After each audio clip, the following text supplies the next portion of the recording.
thank you. Welcome to Freedom Academy Music Education.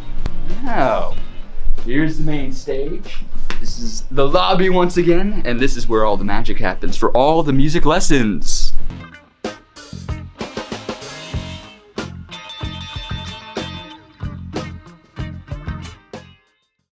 So over here is our live room within the studio.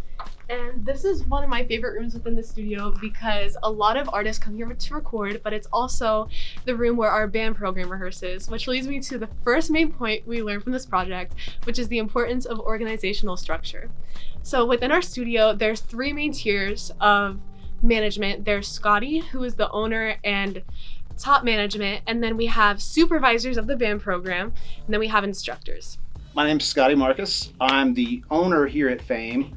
I also oversee all the day-to-day details of the business, everything from scheduling to, overseeing the band program as well as community outreach programs. Other people that I have involved in my organization are instructors. On that level, there are the direct line of contact between the studio and the students, as well as the first line of communication to the parents as well. We also have band leaders and band directors that are in charge of our band programs.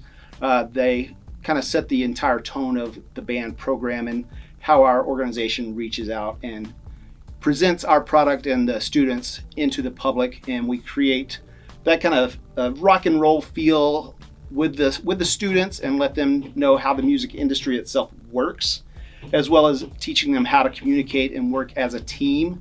And then we go forth and out there and put on some incredible shows with those guys. One thing that we found is that there needs to be a separation between ownership and management responsibilities with Scotty. Scotty does hold a lot of responsibilities and he does a lot of tasks around the studio. If we introduce someone that would come in as a logistics manager to help delegate some of the roles and responsibilities, I believe that would lead to a very much more efficient and productive studio and business. It is difficult at times, simply because as a manager, I need to be overseeing the day-to-day ins and outs of the business and making sure we're moving forward. And as an owner, I've got to continually be looking at the larger picture and the scope of where I want this business going and how I want to build this brand overall. So it is a little bit of a separation and a little difficult when you have to, have that juxtaposition between the whole overall global branding aspect versus just the micromanagement of the day-to-day stuff. So there is some separation between that. All right, now please follow me into the drum room, and what we do, we're going to talk about communication. And what we've learned from this project and from Scotty as a manager is that communication is key, especially when trying to organize your chain of command. So please follow me this way. Scotty very much values personal interactions and communication with his instructors. And by allowing that and by providing good communication and channel richness, everything is more efficient. Personally, I enjoy the way that we do it because it's all very much texting or just talking directly to who we need to talk to. To me, I think it's way more effective than having to go through some other kind of system in order to get things done. It's actually not too bad with the communication that we have directly to management and everything like that. It's very easy to manipulate my schedule and kind of do what I need to do, get the time in for everything that I need, and still make up whatever lessons we might have missed, or kind of structure it to where everybody can get what they need out of the program. I would definitely say being a supervisor in the band program differs quite a bit from just being a regular instructor, because we do get to show how you can interact with one another through music instead of it being a student-teacher dynamic. We get to show you how you and your peers can communicate through that medium. One of the main takeaways from this project that we found makes Fame stand out is their implementation of total quality management. One of the ways Scotty implements this total quality management is through his hiring process. And this ensures high quality education to the students and high quality connections between instructors.